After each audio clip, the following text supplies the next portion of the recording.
Shalom. Today I would like to talk about the number 11 in the Bible. A bit less known. 10 and 12 are very well known. You know, the 10 commandments, the 10 words of God, the 10 words at creation. And the 10 is very dominant in the Bible. And 12 is very dominant in the Bible. 12 hours in the night, 12 hours in the day, 12 tribes, 12 sons of Jacob, 12 disciples, 12 apostles. And because of the perfect numbers 10 and 12, with lots of meaning, 11 is often seen as the number of folly. And even for carnival in this world, we have the Alpha Rad. And the Alpha Rad is German for the Council of 11. And this council, the Alpha Rad, Wikipedia, the German for the Council of 11 is the Council of a Kingdom of Fools in a carnival. So it's the number of folly. This council is elected on the 11th of the 11th, on the 11th of November, and they start preparing then carnival, and carnival is of course a festival of fools. So it's often seen as a number of folly. And we find this also in the Old Testament a couple of times that it has to do with folly. Joseph, he was the 11th son, and he had this dream that 11 sheaves were bowing to his sheaf. And he just didn't have the dream, but he also had the temerity to tell his brothers, who hated him for his dreams. And then he had the dream with 11 stars, that 11 stars were bowing to his star. And his brothers, they hated him for it.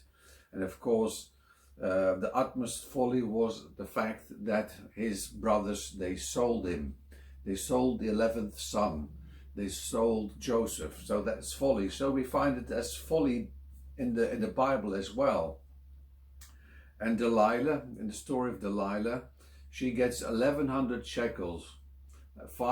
There's 5 princes of the 5 cities of the Philistines, and every prince pays 1100 shekels, 1100 pieces of silver, if she betrays Samson, and she does. She betrays Samson. So, but of course, that's also a picture not just of her folly, but especially of the folly of Samson, who would sell his secret of his great strength. And you could say the 100 times 11 already points to that. And there's another strange story in Judges. Judges is full of strange stories. Everyone did as they just liked doing. Micah and the 1100 pieces of silver. In Judges 17, there was a man of the hill country of Ephraim whose name was Micah. And he said to his mother, the 1100 pieces of silver which were taken from you, about which you uttered a curse, and also spoke it in my ears, behold, the silver is with me, I took it. So he stole from his mother 1100 pieces of silver, and his mother cursed the man who did it. But then his mother said, blessed be my son by the Lord. So she first curses him, and then she blesses him. And he restored the 1100 pieces of silver to his mother, and his mother said, I consecrate the silver to the Lord, Yud Hey Wav Hey, to the Lord, from my hand for my son, to make a graven image and a molten image. So she makes this idol, and she gives that to Micah, and Micah starts idolatry with this idol, which was made of the 1100 pieces of silver that were stolen from his mother and given back to his mother. So folly. The story is just full of folly. And the third case in Judges about 11 being folly is in Judges 20 and 21. Then there is a civil war. There was this grave incident at Gibeah, and there's this civil war that 11 tribes tried to annihilate the tribe of Benjamin. And punishing, of course, that would have been all right, but they actually tried to annihilate the tribe of Benjamin, and they'd start this civil war. And Judges 21:25, the last verse of Judges says, in those days there was no king in Israel. Every man did what was right in his own eyes. And if people do what is right in their own eyes, then often that is folly. And we find the number 11 quite a few times in Judges. But 11 has also a very, very positive meaning. 11 is the number of resurrection. And we get this from the fact that there were 11 disciples, witnesses of the resurrection, because Judas was dead, so he was no longer there. So that was 11. And for those 40 days from the Sunday of unleavened bread, that Jesus reappeared and showed himself to the disciples, he was with them for 40 days and instructed them for 40 days. In those 40 days there were the 11. And the Bible talks about 3 times about the 11. And after Ascension Day, after that, and between the 40th and the 50th day, then Matthias was chosen as to take the place of Judas. So Matthias wasn't there, and Judas wasn't there, so there was the 11, and that's what they're called in Scripture. Mark 16 verse 14. Afterward Jesus appeared to the 11 themselves as they sat at table, and he upbraided them for their unbelief and hardness of heart, because they had not believed those who saw him after he had risen. So the 11, they are upbraided, it says here, for their unbelief, because they had not believed the resurrection at first. Luke also talks about the 11. 2 angels are saying to the women, remember how he told you while he was still in Galilee, that the Son of Man must be delivered into the hands of sinful men and be crucified, on the third day and on the third day rise. And they remembered his words. And returning from the tomb, they, the women, told all this to the 11 and to all the rest. To the 11. This is the second time that we find the term the 11. That's the 11 witnesses of the resurrection. That's where the resurrection get its number from, the number 11. And in Luke 24 verse 33, and they, the 2 people from Emmaus, that went to Emmaus, and they rose that same hour and returned to Jerusalem, and they found the 11 gathered together, and those who were with them. And they said, the Lord has risen indeed, and has appeared to Simon. So the Lord had, by that time, had appeared to Simon in person as well. And he wasn't just getting the news from the women and the news from the 2 men going to Emmaus.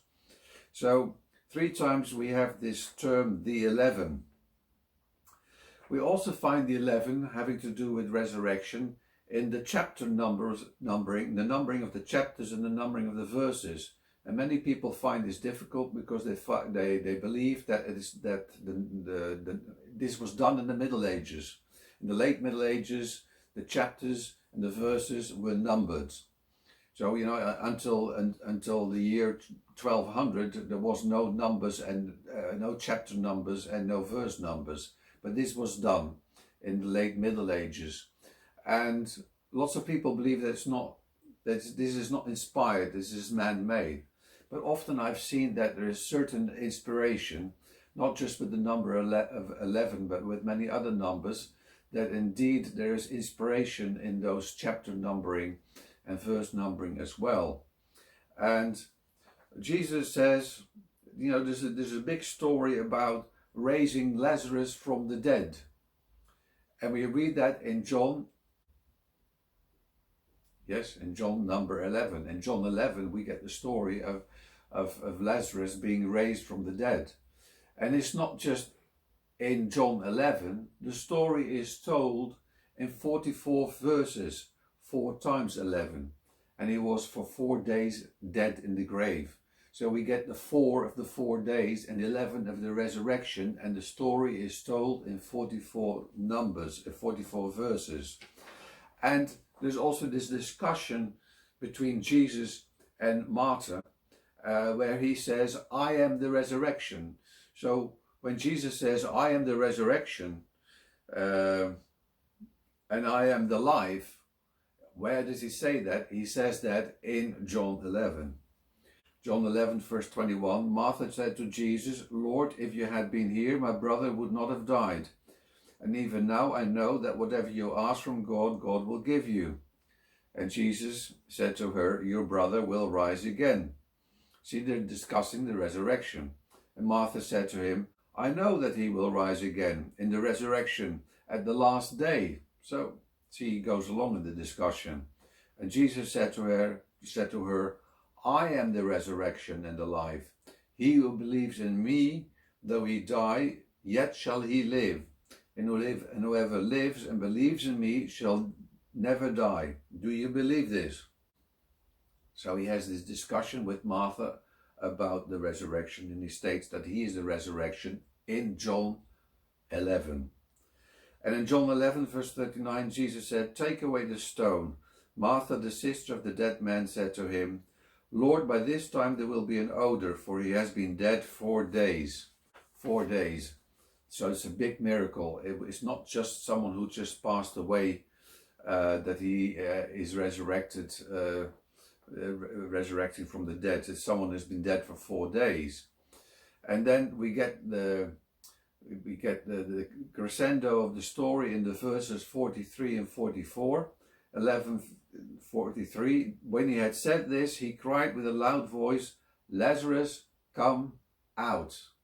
And then the actually coming out, the actually resurrection of Lazarus is in John 11, verse 44, 4 times 11. The dead man came out, verse 44. The dead man came out, his hands and feet bound with bandages and his face wrapped with a cloth. Jesus said to them, unbind him and let him go. Well, you can say this is just chance, you know. This is, if this were to be true, then you have to find at least 2 or 3 cases, because a case will stand on 2 or 3 witnesses. So there's this chapter, well, okay, there's this chapter of that there is many witnesses of our faith, of the faith through history. And that's in Hebrews 11. In Hebrews 11. And quite a few times the resurrection is talked about in Hebrews 11. Hebrews, you know, with Abram and Isaac. Hebrews 11 verse 17 till 19. By faith Abraham, when he was tested, offered up Isaac, and he who had received the promises was ready to offer up his only son, of whom it was said, through Isaac shall your descendants be named. He considered that God was able to raise men even from the dead. Resurrection. Hence, figuratively speaking, he did receive him back. So this is a clear reference to the resurrection and to the death and resurrection of Jesus Christ, which was portrayed by Abram and Isaac. And then it says in verse 35, Hebrews 11:35, women received their dead by resurrection. Actually, the word resurrection is there. Some were tortured, refusing to accept release, that they might rise to a better life. A better life, that's the resurrection. The resurrection is mentioned twice in this verse. And then we go to Hebrews 11 verses 39 and 40. And all these cloud of witnesses, all these, though well attested by their faith, did not receive what was promised, since God had foreseen something better for us, that apart from us they should not be made perfect. And being made perfect, of course, is the resurrection. So the resurrection is talked about quite a few times in Hebrews 11. And a third time that we find this chapter number 11 having to do with resurrection is a very strong case. It's a Revelation chapter 11. The 2 witnesses. There are 2 witnesses that will stand in the last 3.5 years, 42 months, 1260 days. They will stand opposite the world, opposite the world dictator, and they will prophesy and they will do great signs. But in the end, the beast, that is the world dictator, will fight them and he will slay them and they will kill them and he will throw their dead bodies in the square in the street, and they will be there for dead for 3.5 days. And after 3.5 days, because the whole world is so glad because of all the plagues that were caused by these two individuals, the leaders of the world are so pleased. They send each other's gifts to celebrate the fact that these two are dead. Everyone in the world can see that they are as dead as doornails, and they can't be resurrected, because the world, that's where folly and resurrection comes together. Resurrection in the eyes of the world is folly, but what's folly for the world, that's wisdom for God. That's the resurrection. So they have something to do with each other. The death and the resurrection of Christ is folly for the world, but it's God's wisdom. And so this story is told in 12 verses from Hebrews 11 verse 1 till 12. And after 3.5 days, they get a breath of life from God, and they stood on their feet. So they are resurrected in the 11th chapter of Revelation. But it's even more than that, because this resurrection is also in the 11th verse. It's the Revelation 11 verse 11 that says, "But after the 3.5 days a breath of life from God entered them, and they stood up on their feet, and great fear fell on those who saw them." But Revelation is book 66. There are 66 books in the Bible, 39 in the Old Testament and 27 in the New Testament, and 66 books. And 66 books, it is 6 times 11. So it's in book 66, it's in book 6 times 11, chapter 11, verse 11, that these two witnesses are resurrected. And then in verse 12, it says, "Then they heard a loud voice from heaven saying to them, 'Come up hither.'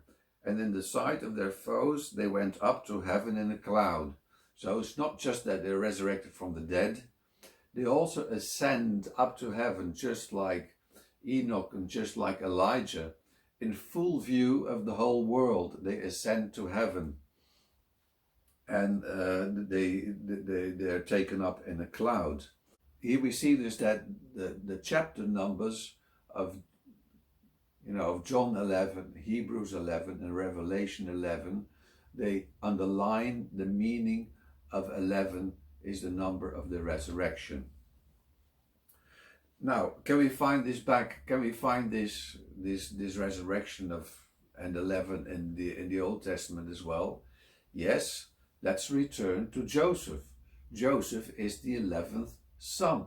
But Joseph, he portrays the Messiah.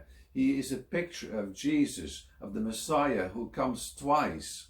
When Joseph is sold, he's selling, that's like the first, that's the suffering Messiah, like Jesus Christ was sold.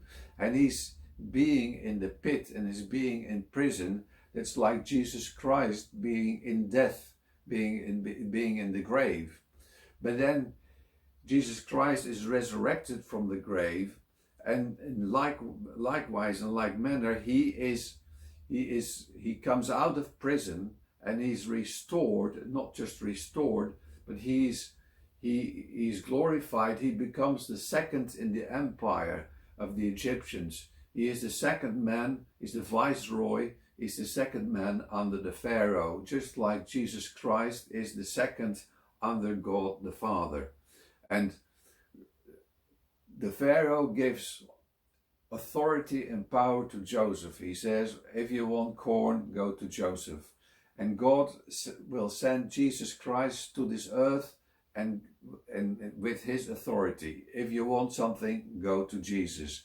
And when Jesus comes in this world, in the millennium, all the nations will flock towards Jerusalem to be taught by Jesus, by Yeshua. And this teaching, that's spiritual corn. That's the Bible, that's the teaching, that's the Torah. And in the same way, Joseph, he handed out corn to the nations. That was a physical Joseph, a physical corn to physical nations. And in the millennium, it will be The manna, the corn, will be the Bible, will be the Torah, will be the teachings. So Joseph, he is this suffering Messiah and this ruling Messiah. Now Christ came at the end of the 4th millennium as the suffering Messiah, and at the end of the 6th millennium he will come as the ruling Messiah, and then he will rule during the 7th millennium. So Joseph is a picture of Jesus Christ, and that's why he is the 11th son. He was sold. He's not the 9th son, the 10th son, the 12th son. No, he is the 11th son. And he had this dream of the 11 stars and of the 11 sheaves that were bowing down to him. And he reveals himself after 22 years. And by the way, 22 years, that's twice 11 years. He reveals himself after 22 years to his 11 brothers. Just like Christ revealed himself to his 11 disciples. So the number 11 of folly and resurrection is there, completely there in the story of Joseph. The folly of the brothers selling him, and also the resurrection of the fact that because he was dead, in their eyes he was dead. You know, if you sell someone as a slave down to Egypt, you don't expect him to live 22 years later, and especially not if he's been put to work in the copper mines of Egypt, in the Sinai. Slaves in the antiquity were often worked to death. They did not expect him to live after 22 years. You know, they sold him when he was 17, and he revealed himself, you know, at the age. Actually, he revealed himself at a banquet when they were eating together, and Jesus revealed himself at the disciples at the 11 eating honey and bread and fish. He was resurrected from the dead. For them, it was like a resurrection from the dead. And he was very generous. He says, well, don't worry about it. God sent me ahead of you. So Joseph revealed himself after 22 years, and he was the 11th son. And he was resurrected to life in the eyes of his brothers, and especially in the eyes of his father, because his father had this coat of many colors covered in blood. So he knew he was dead. His father believed he was dead for 22 years. Now, and I suppose they never told the secret to Benjamin, the other 10 brothers. So I think Benjamin also thought he was dead because he had seen the coat with all this blood. And his father thought he was dead. And the brothers, they didn't know for certain, but I think they've counted on the fact that they most likely was dead. He was resurrected to a new life, Joseph. So we have 66 books in the Bible. In those 66 books, it's 6 times 11. And the 6, that's man. Jesus Christ is the Son of Man. That's the number 6, because man was created on the 6th day. And man was created on the 6th day, and both man and woman, both male and female, were created on the 6th day, and that's why 6 is the number of man. And Christ, he was resurrected from the dead. So that's why 66 books. 6, the Son of Man, was resurrected. 11, the Son of Man, 6, was resurrected. 11. And that's why we have 66 books. But those books are written for us, for mankind, for man. So that we as man, 6, may be resurrected, 11, as well, and may come to eternal life. If we believe in the death and the resurrection of the Son of Man, then we as people, as men, may be resurrected as well. So that's why there are these 66 books. So there's not just, it confirms the fact that the Bible from beginning to the end is about Jesus Christ. And we see this in the story of Joseph and the story of Abram and Jacob. This all comes to fulfillment in Jesus Christ. This is just one, it's a whole, it's one unit. There's the First Testament and the Second Testament, they are a whole. And this number 11 proves it, because you find it back in both the Old and the New Testament. But it also proves that the Bible is a complete finished bit. It is 66 books. Some people, they want to add books. They want to add Enoch, or they want to add Maccabees. And some people want to pull out books. Some people don't like the Song of Songs, it's too erotic. Other people don't like Esther because the name of God is not mentioned. Other people don't like Hebrews. So there's lots of people who want to pull books out of the Bible or insert books.